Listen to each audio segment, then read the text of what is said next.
Millionaire sees a homeless woman begging in the rain with her baby. What he did left everyone speechless, even her. The drizzle that fell over Chicago that Tuesday morning meant different things to different people. To the commuters stuck in their cars, it was a traffic jam. To those darting under awnings, it was an annoyance. To Maria, it was a liquid, icy desperation. Each raindrop that slid down her face mingled with the cold sweat of hunger and the salt of tears she no longer bothered to wipe away. In her arms, wrapped in a thin, damp blanket that smelled of mildew and fear, was her son, Liam. He was the only reason she still found the strength to stand. Liam's tiny body shivered, not just from the cold, but from the lack of milk Maria could no longer produce. She held him tightly against her chest, a futile shield against the dampness soaking through their clothes. Her voice, when she tried to ask for help, came out as a hoarse whisper, drowned out by the roar of engines and honking horns. "Please, a little help for my son." The words faded before reaching the rolled-up windows of passing cars or the ears of pedestrians staring at the wet pavement, avoiding her gaze. Nearby, two men in suits, sheltered under an umbrella, watched her with disdain. "Another one," one muttered. "They pop up like roaches when it rains. Offer them a job, they'll turn it down, they'd rather beg." The other nodded, chuckling dryly. "Using a kid for the scam too, should be a crime." Maria heard them. Each word struck her aching chest like a stone. She hunched her shoulders, turning her face to shield Liam, not just from the rain, but from the world's cruelty. She wasn't a con artist. She was a mother who had failed at everything except her love for her child. Across the boulevard, in the quiet comfort of a sleek American SUV, James felt his impatience growing. A meeting with international investors was less than an hour away, and the traffic on Lakeshore Drive was relentless. He tapped his fingers on the leather seat, mentally rehearsing his presentation. Numbers, projections, profits. That was his world. A world of calculated certainties and planned victories. Then his gaze, scanning the grey cityscape without really seeing, caught on a faded splash of color across the street. It was her, a drenched woman, almost blending into the concrete of the overpass. At first, she was just a blur, but something made him look again more closely. It wasn't her poverty that held his attention. He saw poverty daily from his tinted windows. It was the way she curved protectively over the small bundle in her arms. There was a fierce, fragile love in that gesture, a barrier against the city's indifference. He saw her trembling shoulders, her bowed head, surrender and defiance battling in the same frame. For a moment, the profit charts vanished from his mind. The investors' voices faded. He saw another image, a dusty memory of his own mother years ago, counting coins on a kitchen table to choose between the electric bill and medicine for him. A quiet struggle, full of dignity he'd never forgotten. This woman in the rain had that same broken dignity. An unfamiliar force overtook him. He leaned forward, his decision made before the words formed. He didn't know what he would do or why. He only knew he couldn't drive on and leave that scene behind like just another part of the city. What would happen if he ignored this impulse and went to his meeting? He'd likely close the deal, grow richer. But for the first time in years, he felt the biggest deal of his life might not be in a boardroom but across that rain-soaked street. "Michael, pull over up ahead." James's voice sounded strange to himself, cutting through the SUV's air-conditioned silence. There was an urgency in it, not for the meeting but something deeper, primal. "Sir?" Michael, his driver of nearly a decade, glanced in the rearview mirror, confusion on his face. "The meeting with the European group is in less than an hour. Lakeshore's a mess right now." "I know, pull over," James repeated, his tone leaving no room for argument. His decision was unshakable. The luxury SUV glided to the shoulder, a gleaming anomaly among the stream of hurried vehicles. Before Michael could grab the umbrella, James opened the door. The cold, wet city air hit him like a slap, a jolt of reality pulling him from his sterile financial world. The fine rain began to spot his tailored suit, but he didn't care. His eyes were locked on the hunched figure across the street. He crossed the boulevard, dodging cars with an agility he didn't know he had. Drivers honked, annoyed at this madman stepping into traffic, but James didn't hear. The only sound in his mind was a question: what if that was my mom? Maria saw the tall, well-dressed figure approaching and tensed. Survival instincts screamed danger. Men like him didn't approach her to help. They came to shoo her away, to humiliate her, to feel superior. She clutched Liam tighter, turning her body to shield him. She braced for the insult, the order to get lost. But the words were different. "Ma'am." The voice was deep, calm, lacking the contempt she expected. James stopped at a respectful distance. "You and your son can't stay out here. You'll get sick." Maria raised her face slowly. Rain streaked her exhausted features, revealing large, wary eyes that still held a spark of pride. She said nothing. What could she say? That he was right? That she knew she was slowly killing herself and her son, but had no other choice? James saw the hesitation, the fear and distrust in her face. He took another step. "Please, let me help. A dry place, something warm to eat. That's all." He glanced at the small bundle in her arms, and Liam's faint, kitten-like cry reached his ears. That sound sealed his fate. "For your son," he added, and that was the key that unlocked Maria's fear. She nodded, a barely perceptible movement. She followed him silently, like a wounded animal choosing to trust. Michael watched, stunned, through the rearview mirror. He saw his boss, the ruthless James Carter, the financial world's shark, guide a homeless woman to the SUV's door. He jumped out, opening the back door, professionalism overriding shock. Maria slid into the vehicle with reverent care, sitting on the edge of the leather seat, afraid to dirty or taint this sanctuary of wealth. The scent of new car and expensive cologne was so foreign it made her dizzy. James didn't take her to one of his upscale steakhouses. He knew that would only humiliate her.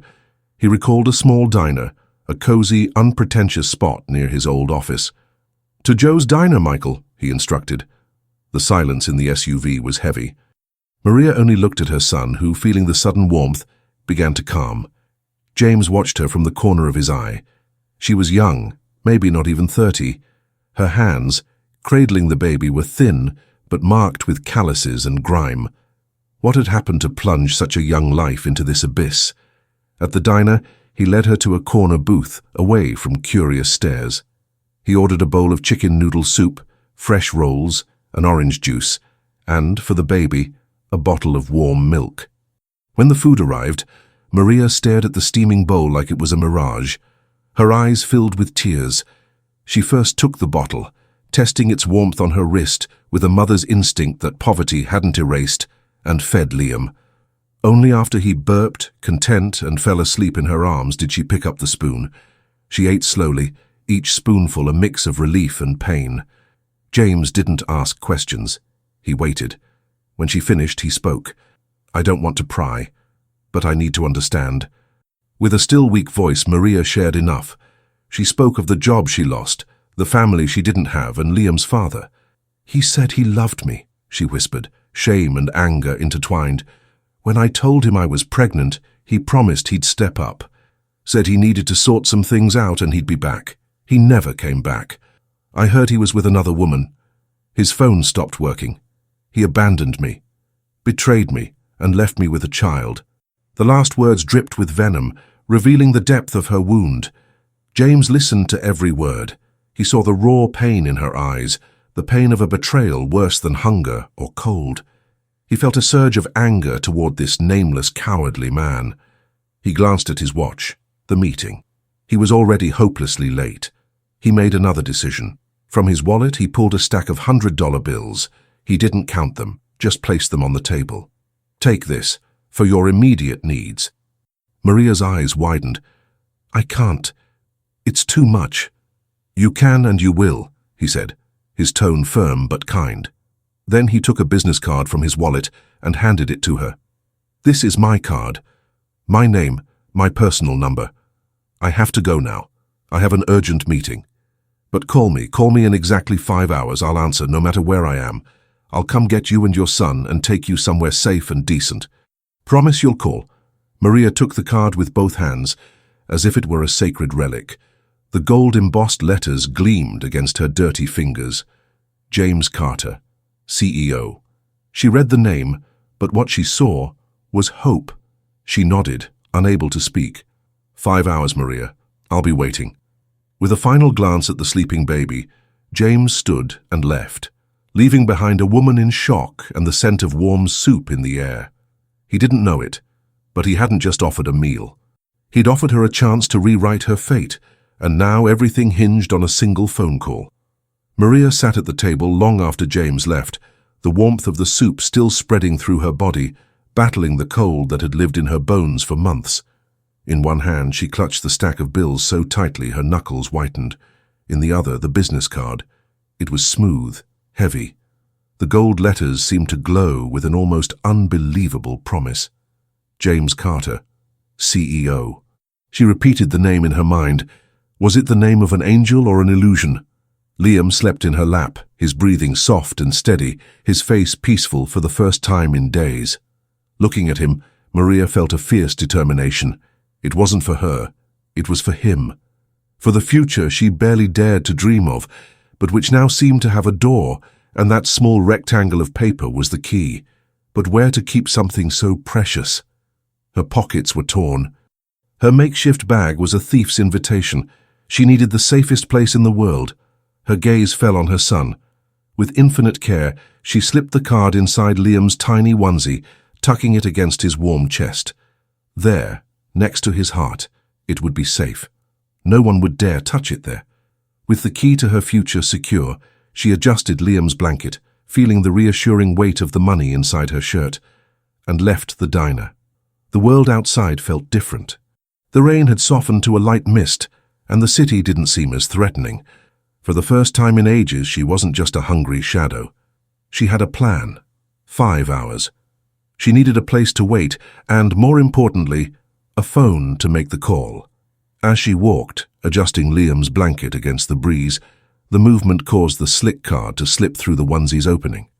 It fell to the wet sidewalk, a small white rectangle with gold letters, landing silently beside a puddle. Maria, lost in thought and care for her son, didn't hear, feel, or see it. She kept walking, carrying hope but leaving the key to it behind. Meanwhile, James stormed into his office like a hurricane. Late, his suit wrinkled and damp, he entered the boardroom where investors waited, their expressions ranging from impatience to irritation. But something in him had shifted. He apologized for the delay with a calm that surprised everyone, then launched into his presentation. He spoke with his usual passion and precision, but beneath the numbers and projections his mind was elsewhere. With every slide he saw Maria's face. With every profit goal he heard Liam's faint cry. The meeting was a resounding success. The investors, initially skeptical, were won over by his renewed confidence. Handshakes, smiles, promises of a lucrative partnership. James should have been elated, but his eyes kept drifting to the clock on the wall and the phone on the table. 1 hour. 2 hours. 4.5. He dismissed his team, declined lunch invitations, and locked himself in his office. The clock struck 5. The phone's silence was deafening. The thrill of the business win dissolved, replaced by a gnawing anxiety. "She's not going to call," a cynical voice whispered. "She just wanted the money." "You were naive, James. People are like that." He recalled the men judging Maria on the street. Were they right? But then another image surfaced. The way she fed her son first. The shame in her voice as she spoke of the man who abandoned her. The tremble of her fingers holding his card. That wasn't an act. That was real. Hours passed, disappointment turning to worry. What if something had happened? What if she didn't have a phone? What if she'd been robbed? The idea that she'd simply dismissed his help seemed less likely and more painful. Unable to focus, he grabbed his keys. "Michael, cancel the rest of my day. We're going back to Joe's diner." He arrived, heart sinking. No sign of her. He went inside, pulse racing, and asked a waitress if she'd seen the woman with the baby. She shrugged. "Lots of people come through here, sir." Defeated, James turned to leave. Then his sharp eyes, trained to spot details others missed, caught something on the floor near the door.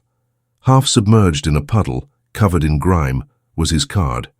He crouched and picked it up. The gold letters were dull, the paper soggy, nearly disintegrating. He stood frozen on the sidewalk, the ruined card in hand. The world spun, the proof was there, she'd thrown it away, dismissed his offer. Cynicism won. He felt a stab of anger. humiliation. He, James Carter, who never exposed himself, had opened a crack in his armor for a stranger and she'd spat on it. He crumpled the card and tossed it into the nearest trash can with a gesture of restrained fury. He got into the SUV, his face a mask of stone. Home, Michael. He was done with it. Case closed. Time was Maria's enemy.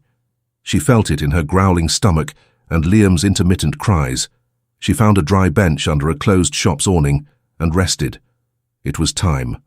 The 5-hour promise had arrived. Heart pounding with fear and excitement, she began searching for a payphone, coins for the call already in hand. But first, she reached into Liam's onesie to touch the key to her future.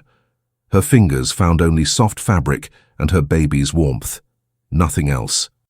A chill ran down her spine, colder than the rain. She searched again, more urgently. Panic rose like bile in her throat.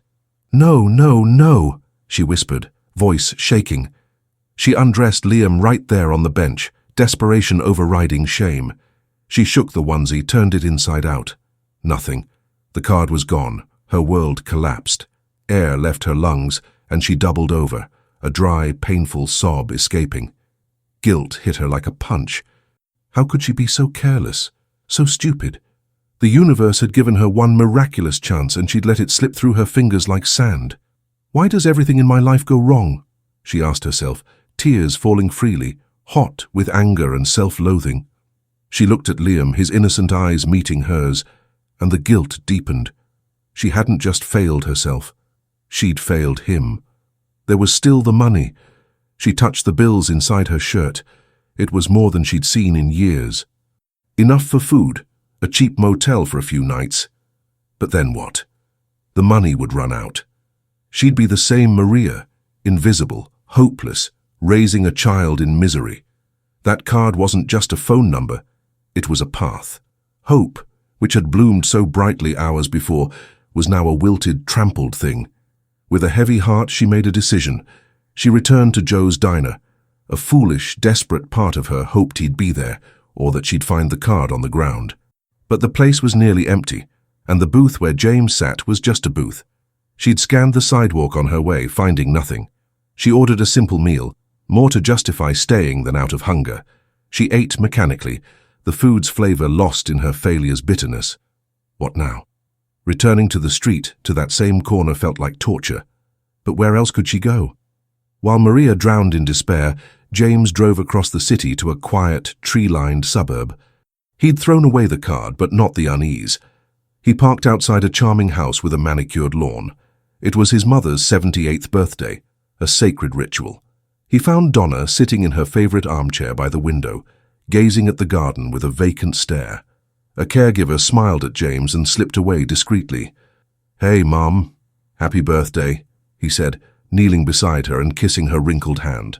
She turned to him, and for a moment her cloudy blue eyes, dimmed by Alzheimer's, sparkled with recognition. "Jimmy, my boy, you came. I always come, Mom. Always." He held her hand, feeling her paper-thin skin. She recognized only him now. His siblings, her grandchildren, were kind strangers to her. But he, her firstborn, was her anchor in the fog of fading memory. "Something happened today, Mom," he began, speaking more to himself. "I met a woman, on the street, with a baby, in the rain. She looked so lost, like we were, remember?" Donna smiled, a sweet, distant smile, not fully grasping the words but feeling the emotion in her son's voice. "I tried to help," he continued, voice breaking, "but I think she didn't want it. Maybe people prefer what they know, even if it's suffering." He spoke of Maria but also of himself, his struggle to embrace vulnerability. He gave her a gift, talked for another hour about small things, feeling the unconditional love only she offered, a love that demanded no profits, only his presence. Later, in his sleek, silent penthouse, the conversation haunted him. He poured a whiskey and stood by the floor-to-ceiling window, Chicago's lights glittering like diamonds on black velvet. But he didn't see wealth. He saw the past. His mind drifted back to a time when he and his mother had nothing. A specific night, rainy and cold like this one. He was 8, his mother newly widowed and evicted, sleeping behind a bakery under cardboard. He remembered his stomach growling, the fear of the dark, and his mother's embrace, whispering stories of heroes and castles to make him forget the hard ground. She was his fortress. She'd protected him with the same ferocity Maria showed for Liam. That impulse to stop the car hadn't come from nowhere. It came from that scared, hungry boy. By trying to save Maria, he was, in some way, saving his mother and himself from those memories. And in believing he'd been rejected, the pain wasn't that of a wounded tycoon's pride. It was that boy's pain, watching hope's door slam shut again. He downed the whiskey in one gulp, the burn not enough to erase the image of a woman in the rain, clutching her child. The next morning dawned grey, mirroring James's mood.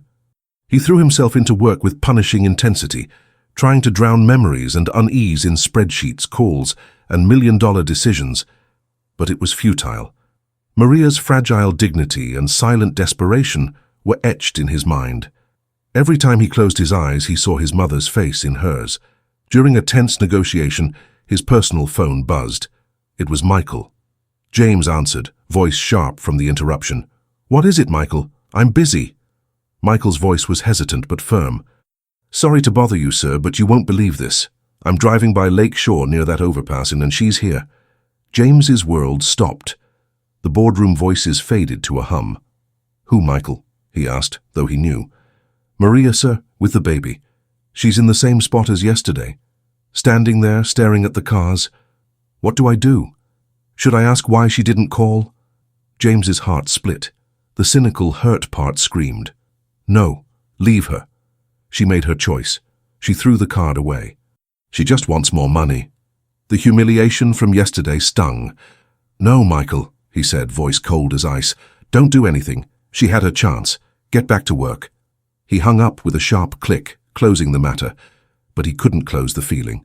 A restless, irrational intuition gripped him. The same force that made him stop the car yesterday. His mother's voice echoed in his memory, saying, "True strength lies not in giving up on people, but in offering second chances." What if he was wrong? What if it was a tragic misunderstanding? The doubt was torture. Living with the certainty she'd rejected him was one thing. Living with the possibility he'd abandoned her to a mistake was unbearable. With shaking hands, he redialed Michael. "Go back," he said urgently. "Talk to her. Find out what happened. I need the truth, Michael, so I don't carry this doubt." Michael, still nearby, turned the SUV around. He saw Maria, her face etched with a sleepless night, swaying gently to soothe her son. He parked and approached carefully. "Ma'am." "Maria." Hearing his voice and recognizing the driver, Maria's world spun. Hope, which she thought was dead, roared back to life. Her legs buckled and she fell to her knees on the sidewalk, tears she thought she'd exhausted pouring out. "Thank God. Oh God, thank you," she sobbed, clutching Michael's pant leg like he was a heaven-sent angel. Michael, a simple, kind-hearted man, was deeply moved. He knelt beside her. "Calm down, ma'am, calm down. What happened? Why didn't you call?" "I lost it," she cried, voice breaking. "I lost the card, I swear. I looked everywhere, went back to the diner, but it was gone. I had no way to call, no number. I thought I'd lost everything." In that moment, Michael knew she was telling the truth.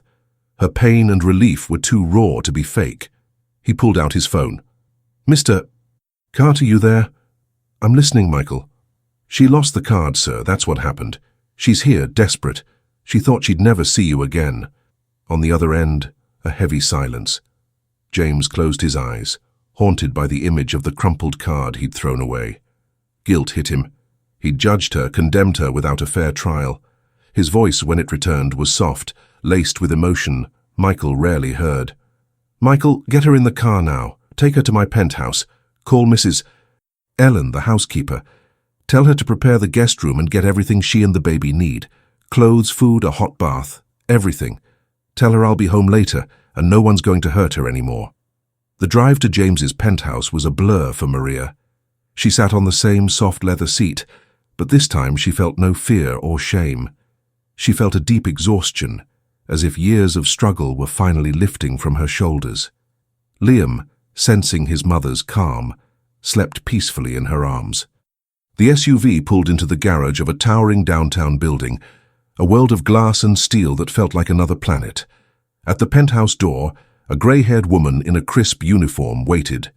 Mrs. Ellen, the housekeeper, looked at Maria, her worn clothes, and the baby, then at Michael, who shrugged as if to say, "Boss's orders." Despite the oddity, Ellen's loyalty to James was unwavering. "Welcome," she said, voice neutral but not unkind. "Mr.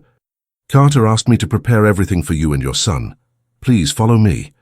Maria stepped into the penthouse and her jaw dropped.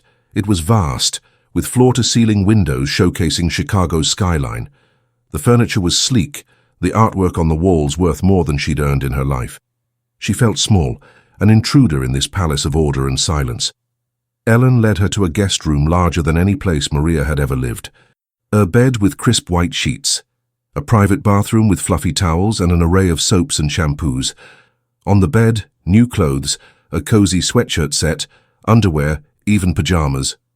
Nearby, a dark wood crib, already set up with a small layette. Maria touched the crib's soft linens. Tears welled up, this time from pure gratitude. "The bath is ready, ma'am.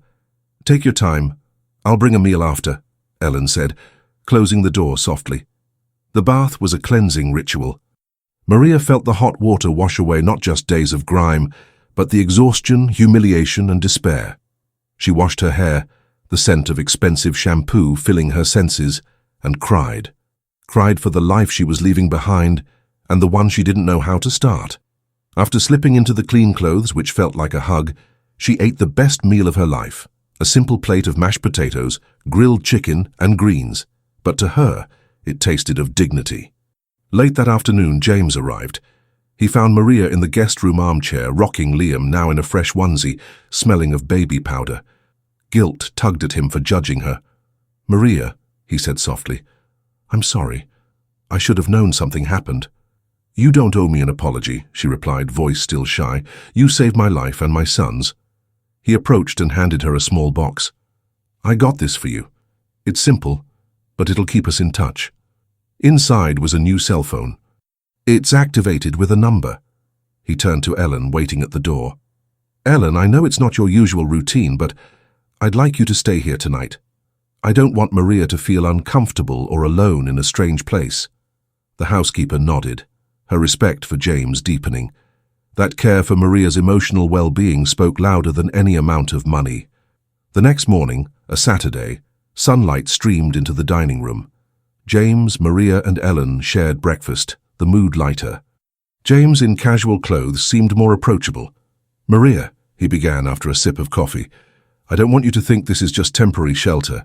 I want to help you start over, for real, but I need to know more about you. What did you do before all this?" Maria hesitated, her old life feeling like it belonged to someone else. I was a nursing assistant," she said, voice gaining confidence. "I worked in a small clinic in South Side. I loved it. Loved caring for people, easing their pain. It's what I knew how to do." James listened intently, a spark of interest in his eyes. Someone who dedicated her life to easing suffering, only to suffer so much herself. The irony was cruel. He was about to respond when his phone rang. The name on the screen chilled him. "Mrs. Betty, Mom's caregiver." "Excuse me," he said, standing abruptly. A call from his mother's caregiver on a Saturday morning was never good. He went to his office for privacy, heart pounding. "Hello, Mrs. Betty. Is something wrong with Mom?" Betty's voice was anxious. "No, Mr. Carter, your Mom's fine. She's calm. It's me. I have to resign." James felt the ground drop. "Resign? Why, Betty? Did I do something wrong?" "No, sir, you're the best boss I've ever had. It's my daughter in Ohio. She had her baby yesterday, a tough delivery. She's weak, and the baby needs special care. She called me crying, begging for help. She's got no one else. Her husband's away on a rig. I'm a grandma now. I have to go." James ran a hand through his hair, panic rising. Finding a caregiver for his mother had been a long, difficult process. She didn't accept just anyone. With Betty, she'd bonded, found routine. A new caregiver would be hell for her, and him. "Betty, please, give me some time. I can't find someone this fast. My mum..." I know, sir. It's killing me. But my daughter needs me now. It's urgent. I'm so sorry. James hung up, body heavy. He stared out the window at the city he ruled, feeling powerless. He had all the money in the world, but couldn't buy peace for his mother. He'd have to call agencies, do interviews, endure the torturous process again, knowing each new face stressed and confused the woman he loved most. He sank into his chair, head in hands, not knowing where to start. James returned to the dining room, the weight of the world on his shoulders. His face, once relaxed, was now a mask of worry. He sat, his coffee untouched and cold. Maria and Ellen noticed immediately. "Something wrong, Mr. Carter?" Ellen asked, concern genuine. James sighed, rubbing his face. "It's my mom, Ellen. Betty, her caregiver, quit. Her daughter had a baby, needs her urgently. She's leaving today." He looked at Ellen, desperation in his eyes. "I don't know what to do. I need help finding someone, but that takes time. Mom can't be alone. I was thinking, maybe you could go there just for a few days until I figure this out. I know it's a long commute, traffic's bad, but..." Ellen's heart sank. Donna's house was across the city, a grueling daily trip, but she'd never refused James. He was more than a boss, he was like family. "Of course, sir, don't worry, I'll go, whatever your mom needs." As they spoke, Maria listened silently. Each word about the need for a caregiver, the fragility of an elderly mother, resonated. She looked at James, this powerful man suddenly so vulnerable, and felt an overwhelming urge to act. She couldn't be a burden, a charity case. She needed to stand up, repay the hand that lifted her. This was her chance to restart, not as a victim, but as someone with something valuable to give. Heart-pounding, she stood. Both heads turned to her. "Mr. Carter, excuse me," she said, voice shy but firm. "I can help." James looked confused.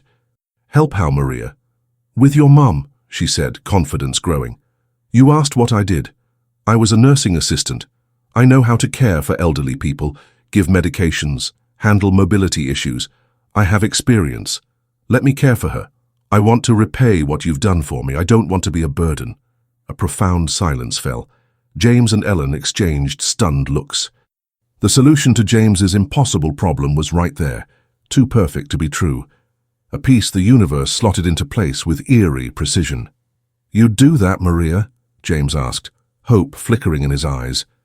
"It'd be an honor," she replied, a genuine smile touching her lips for the first time in ages. The decision was made, no time to waste. James, Maria with Liam in her arms, and Ellen piled into the SUV and headed to Donna's house. They found Betty with her bags packed, face marked by anxiety to leave and guilt for abandoning her patient. Seeing the group, she felt immense relief. James made introductions. "Mom, this is Maria, and this is little Liam. Maria's going to stay with you for a while." Donna, in one of her clearer moments, looked at Maria. Her cloudy blue eyes studied the young woman with gentle curiosity, then dropped to the baby. A sweet, childlike smile lit her face. "A baby," she whispered, reaching a wrinkled hand to touch Liam's head. "It's been so long since we had a baby in this house." Liam, instead of flinching, grinned at her, a gummy, pure smile. In that moment, a bond formed. The child's presence brought a new lightness, a warmth the house hadn't seen in years. Betty, seeing Donna's instant acceptance, felt her heart ease. She spent the next hours explaining the routine to Maria. Medication schedules, favorite foods, TV shows that calmed her, early signs of agitation. Maria listened like the professional she was, noting every detail, her experience clear. She knew what to ask, how to handle delicate topics. Everything was settled. James, feeling relief too big for his chest, made calls. He ordered a new crib, toys for Liam, and had a room prepared for Maria and her son. She wouldn't be an employee. She'd be a companion to his mother, with all the comfort and dignity, plus a generous salary to rebuild her life. With a lighter heart, Betty said goodbye, thanking Maria and James, and left for her own family mission. The transition was smoother than anyone could have hoped. That night, for the first time in months, Maria lay in a real bed, in a room that was hers, with Liam sleeping peacefully in the crib beside her. She was no longer homeless. She had a home, a purpose. She felt useful, valued. The feeling was so overwhelming she could barely process it. With the new cell phone James gave her, she felt an impulse. She connected to the house's Wi-Fi and opened her social media app, something she hadn't done since her life fell apart. Dozens of old notifications, pitying messages from distant acquaintances, she ignored. But one recent message at the top caught her eye. It was from someone named Vanessa, Curiosity 1. She opened it. The words made her breath catch and her heart stop. "Hi, Maria. You don't know me. I'm Vanessa, Jake's cousin. I know it's been a long time, and you probably hate him and our whole family, but I need to tell you something. I found your profile by chance. Please, if you read this, reply. It's important. It's about Jake." The words swam before Maria's eyes. Vanessa, Jake's cousin. His name, which she'd buried under layers of anger and hurt, resurfaced like a ghost. For a long moment she stared, heart hammering. What could this woman want after all this time? To reopen the wound, rub salt in it. Part of her wanted to block the profile, delete the message, pretend it never existed. But another part, one she didn't know she still had, needed to know. The need for closure was stronger than fear. With trembling fingers, she typed a short, almost curt reply. "It's me. What do you want to say about Jake?" She sent it and held her breath. The response came almost instantly, as if Vanessa had been waiting for months. Each new message unraveled and rebuilt Maria's world in ways she couldn't have imagined. "Maria, thank God. I've been looking for you forever. I know you must hate him, think he abandoned you. But that's not what happened. My God, it's not what happened at all." Maria's heart raced. "What happened, Vanessa? He left me pregnant and disappeared. What else was I supposed to think?" I know. And that's our fault. We should have found you sooner. Maria, the day you told him about the pregnancy, he didn't run. He was over the moon. He called me, yelling that he was going to be a dad, the happiest guy alive. He said he was going to marry you, build a family. He was glowing. Maria read, but her brain refused to process. Happiness? Marriage? It didn't fit the story of betrayal she'd built to survive. Vanessa's messages poured in, a flood of emotion. That night he went out with friends to celebrate, drank too much, he was so excited. And then he vanished. We looked everywhere, called the police, hospitals. For weeks, nothing. It was hell. You remember, no one understood where he went. Then you disappeared. And when we finally found him, he was in a public hospital listed as a John Doe. He'd been in a bad car accident that same night, Maria. He never made it home. Air left Maria's lungs. She pressed a hand to her mouth, a sob trapped in her throat. Accident? He was in a coma, the next message read, each word a nail in the coffin of her anger. For months, doctors said it was a miracle he was still alive. We stayed by his side, praying, waiting. We tried to find you, Maria. Went to your old place, but you were gone. No one knew where you went. Your phone was off. We had no way to tell you. Tears streamed down Maria's face, silent and hot. The image of the man who betrayed her was crumbling, replaced by something far more tragic. A man overjoyed at fatherhood, whose life was stolen in an instant. He hadn't abandoned her. Fate had ripped him away. Vanessa's next message broke her completely. He never woke up, Maria. He's been in a coma for over a year. He never knew his son was born, never knew it was a boy. Maria collapsed. The sob that came wasn't just grief, but a violent catharsis. It was for all the unjust anger she'd felt, the hatred she'd nursed for a man who'd loved her until his last conscious moment. It was for the life they could have had, the family stolen from them. She looked at Liam, sleeping peacefully, and saw him not as a symbol of abandonment, but as the last precious legacy of Jake's love, a living, breathing legacy of a father still fighting for life somewhere. When she calmed, she saw one more message. My aunt, Jake's mum. She takes care of him, Maria. Goes to the hospital every day. She's broken watching her son waste away in that bed. She thinks his life ended without leaving anything behind, no mark on the world. She doesn't know she has a grandson. Maria knowing about Liam, it'd be like giving her a reason to keep fighting. It'd be like having a piece of Jake back. She needs to know, she needs to meet him. In that moment, amid her pain, Maria felt a new purpose.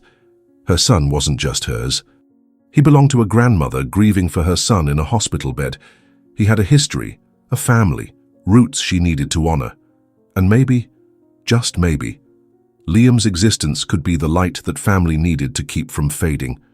With a calm she didn't know she had, she typed her reply, tears smudging the phone screen. "Vanessa, I'm so sorry. I didn't know. Tell your aunt, Liam's grandma. She's not alone anymore. Tell her I'll bring Liam to meet her, and to meet his dad. He needs to know his family. I promise." Sending the message felt like snapping the last chain binding her to the past. The truth, though painful, had freed her. Her future was uncertain, but for the first time her past was at peace. And somewhere, in a hospital room, a man still breathed. And now his son and the woman he loved were coming to him. Hope, fragile but real, had risen from the ashes. Days turned into weeks, and weeks into months. Donna's house, once a haven of silence and routine, bloomed with Maria and Liam's presence. The baby's laughter and babbling brought a new melody to the halls. Donna, in her lucid moments, radiated a joy long absent. She loved Maria's gentle care, the patience and warmth in every task. And Liam, he was the light of her eyes, a sunbeam that made her smile even on her cloudiest days. Maria found a purpose and peace she'd never imagined. Caring for Donna was more than a job. It was a way to repay the kindness that saved her.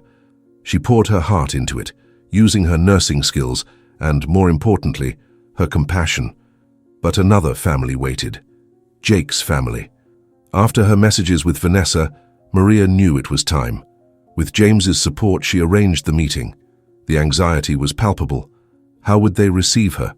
How would Liam's grandmother react? The day came. Maria, with Liam in her arms, met Jake's family. His mother, a woman with tearful eyes and a weary face, waited. The moment her eyes landed on Liam was magic. The boy, with features so like Jake's as a child, was a mirror of the son she loved, now lying still. Tears of joy and relief rolled down her face. She hugged Liam with a soul-deep strength, an embrace holding all the pain of loss and the joy of reunion. Maria was met not with judgment, but with overwhelming love and gratitude. Jake's family, who'd also suffered uncertainty and pain, found in Liam a living piece of their son, nephew, cousin. They shared stories of Jake, memories that filled gaps in Maria's own story, helping her understand the man who'd loved her and whom fate had stolen. From that day, Liam had two homes. He split time between Donna's house, where Maria raised him with love, and his grandmother's, where he was spoiled and taught about the father he never knew. It was a big, imperfect family, bound by pain and love, with Liam as the link holding them together. Maria, heart at peace, continued caring for Donna and visiting Jake. She'd picked the prettiest flowers from Donna's garden for him. She brought Liam, and together they sat by Jake's bedside. Maria talked to him, sharing Liam's day, Donna's laughter. She read to him, sang to him, and Liam, with his tiny fingers, touched his father's hand as if sensing the love waiting there. The hope for a miracle never faded. They had faith he'd wake one day. James watched it all closely. He saw Maria's transformation, his mother's joy, the life Liam brought to everyone. And most importantly, he felt his own change. The emptiness money couldn't fill. The restlessness that haunted him began to fade. The good he'd done for a stranger, expecting nothing, had returned in unexpected ways.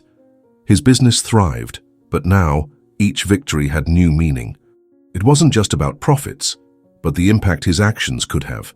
He felt lighter, happier, more human. Maria's, Liam's, Jake's, Donna's, and James's story became a quiet testament, a reminder that even in the greatest adversity, kindness can transform fates. That true value lies not in what's amassed, but in what's shared, and that sometimes lifting someone with nothing to offer in return is the greatest reward of all.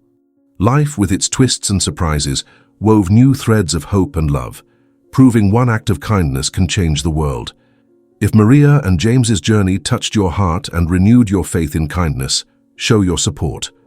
Like this video so more people can be inspired by this message, and to catch all our upcoming stories, made to move and transform, subscribe to the channel and turn on notifications.